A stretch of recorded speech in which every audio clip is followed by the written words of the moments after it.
All right, hey everybody, how's it going? Sitting here at Tobin Gearhead University with Mr. Thomas Blug. And if you watched my show a couple days ago, you were probably one of the people going, Glenn, what the fuck is up with that sound? That sounded like shit.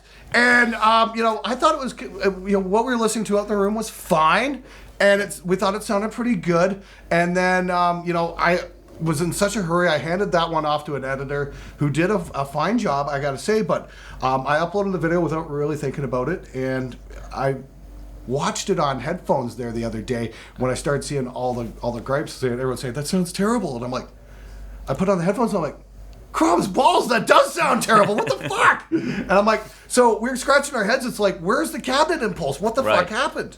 And so I've been sitting here with this wonderful wall of gear here with Thomas, and we've just been kind of fucking around with it. Yeah, and we double checked it and we found a mistake. We have used the aux, which is a beautiful piece of gear. Just not for this. Yeah, and it had a wrong program. We didn't double check because our monitor was fine. Yes. But what was recorded was something else. So anyhow. So we were using the Universal Audio aux box as kind of like a load box and speaker simulator. Right. And it sounded great with like the clean amps and whatnot, but for the metal stuff. Was wrong. Maybe not so much. Yeah, like we switched over to the Torpedo Studio here from Two Notes, and that's a lot better for this application. Yeah. And but what we've got right now is we're going through a Harley Benton 2x12 vintage. You guys remember that from my little shootout there a couple weeks ago. And we've got real cabinet going here. And that's too much gain.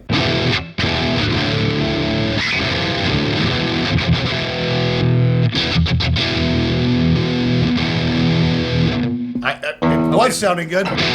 You turn the boost. Yeah, turn the fucking boost up. Okay. Fuck's sakes, Thomas. Okay.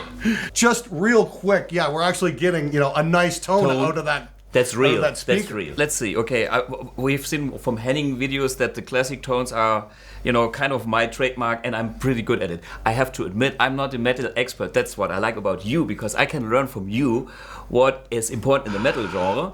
And I already learned something. I mean, the tube screamer is the secret weapon for most of the guys. Let's see what we can do with my channels on the Amp1, and let's see how it sounds and what the settings are, and maybe improve it with a tube screamer, or use it as it is. Yeah. Maybe I give you no tube screamer with my internal boost, and just play. And you tell me more gain, more mids, more whatever. Okay.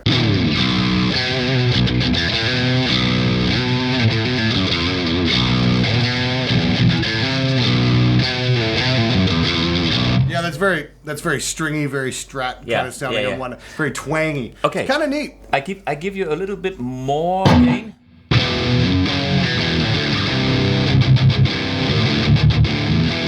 It's pretty cool. It does need to be tightened up a little bit, though. You know what I mean? It's like it's got that stringiness, and if you're like playing like hard rock kind of AC/DC kind of stuff, it's fine. Sure, that's gonna be great. Or some Nugent riffs or something.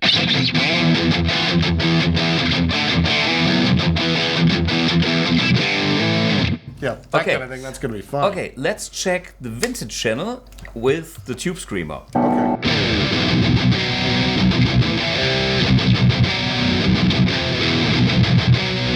That's a little more metal. I'd say maybe a little bit more bottom end on that. Okay. And the mids, where are we at about mids? We'll take that down to about midpoint. And you can throw a lot of highs in there, and you're gonna be. Yeah, that's pretty fucking metal, right there.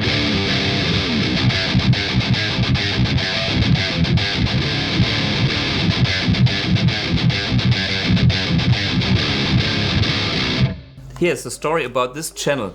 This is based on my beloved old 1968 Plexi, which I love for my vintage tones. Oh, there you go. And, and this is kind of like, the rules for all great guitar amps. 100-watt Marshall.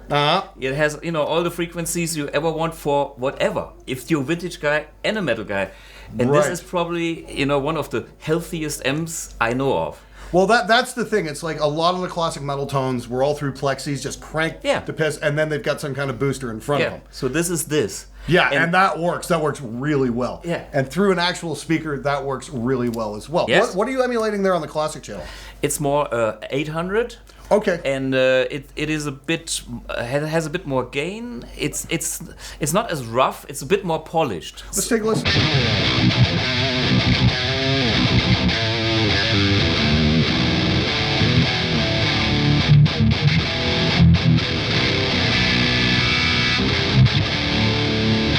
That's nice and solid too. That's not Okay. bad. And what about the modern channel? What did you emulate there? Well, I actually had an angle. Oh, nice. Okay. Yeah. Okay. And Which one? The Powerball, the Fireball, the. this was the Powerball. Okay, cool. Okay, if we switch to the modern, this should be similar to. Probably going to be a little slimier.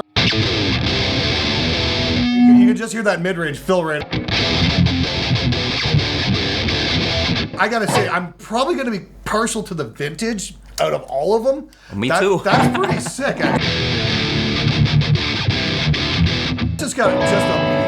That's just got a very lovely mid-range to it. Yeah. And that works really well. So here's the thing, guys. If you just want to make sure you guys are clear about this, is when we did the original shoot out there at Henning's place, you guys were all like, that thing sounds like shit, that thing sounds like shit. If you didn't notice, we were actually shooting out against like top of the heap, amplifiers, like tube amps. Like we had, a Rev, we had an Orange, we had like a Diesel. And the best they all sounded like shit. Yeah. And it's So like something went wrong there. Yeah. And I don't know if it's the aux box or what, but it just wasn't set up for metal tones, and it wasn't happening with what we got. But through a real cab, this is sounding pretty good. Yeah. This is sounding a lot more like what it should sound. Right. You know what I mean? So Thomas has promised me, oh God, that sounds like a fucking English muffin commercial from the 70s. But Thomas has promised to send me one of these that I can put to the test in my studio on my gear with what I'm used to recording Right. with. And so we're going to do that and give it a full evaluation. And I'll be putting it through, the Rev cab, the Coffee Custom cab, all that kind of stuff in my Right. place. So you got the Rev pedal you wanted to try out too. Just Okay. kind of a little comparison while we got a minute or two. Right, that's another way to go. We could simply have, a killer preamp pedal. And set this up on clean. Yeah, and then we move to the clean channel. Okay. And see what we get out of this. Can you play? So we have the clean sound first. Mm-hmm. So assume this is a clean sound, and then now it's your where's you have the red channel. The blues are really good too. Throw a little bottom on that. Yeah. A little bit less. And maybe we have to look at this EQ Yeah, as well. you cue that, like zero that out.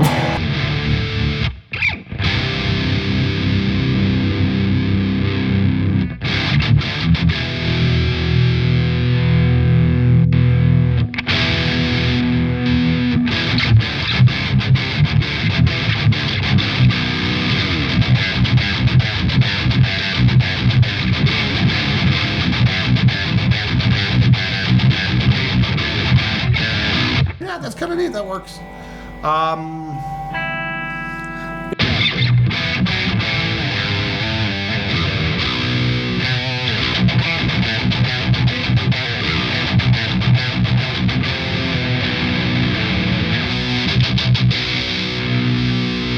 You want to kind of find a sweet spot. Yeah. Which one is the first one? The Okay. first one. The Okay, first one. let's just...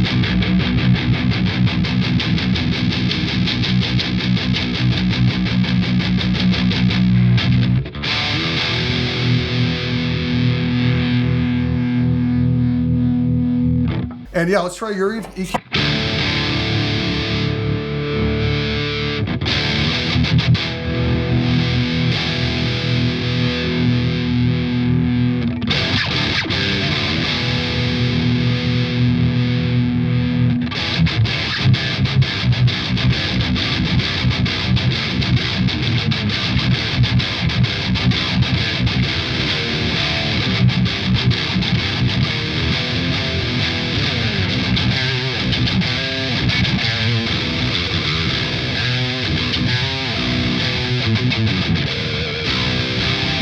Yeah, that'll do fine too.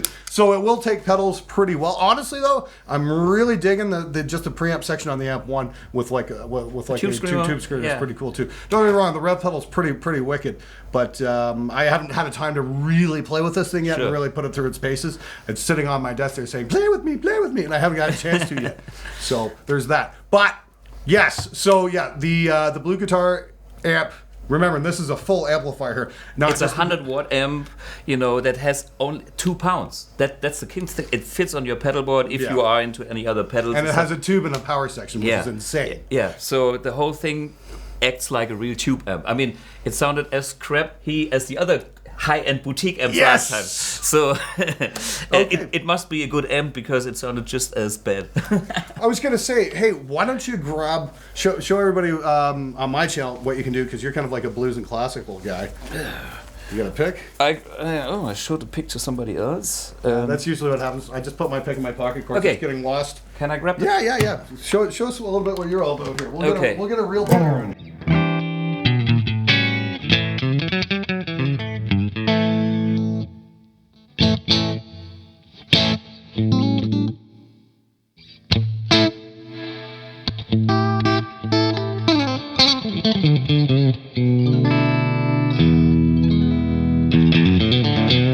Okay, totally different world. Yeah. And the Well, that's funny cool. thing is, now you heard the vintage channel with your guitar, you playing, and me doing the completely different.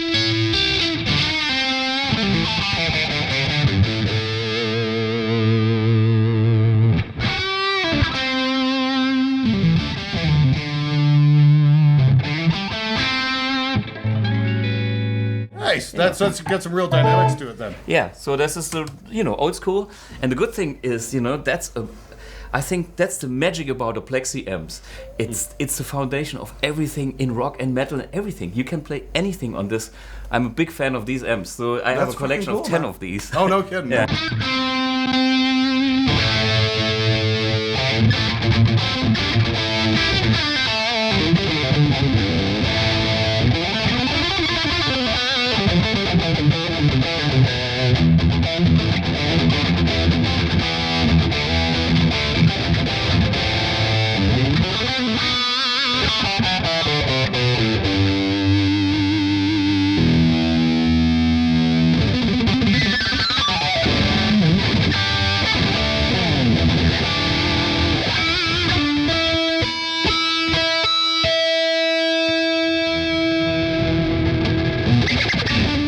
Okay, so Thomas has totally kicked my ass at guitar. Yeah, nice round of applause for Thomas there. So thanks for showing what this thing can really do. So yeah, stay tuned. We're gonna do one more video to follow this up. Like I said, coming from my place. But I'd like to thank you, Thomas, for hanging out and clarifying this with me, and just putting the blame sorely on Henning's feet, because it's all Henning's fault. So sorry guys, sorry for the initial video. I don't know what the hell happened there, but yes, this is a real amp, and actually it sounds pretty damn good. So there we go. Thanks again, Thomas. Pleasure. From Germany. We'll see you guys next time. Don't forget to check out Blue Guitar. Is it .com? .com, sure. BlueGuitar.com. Keep it simple. And let's roll the credits and the end card. And Bob's your uncle. We're out of here.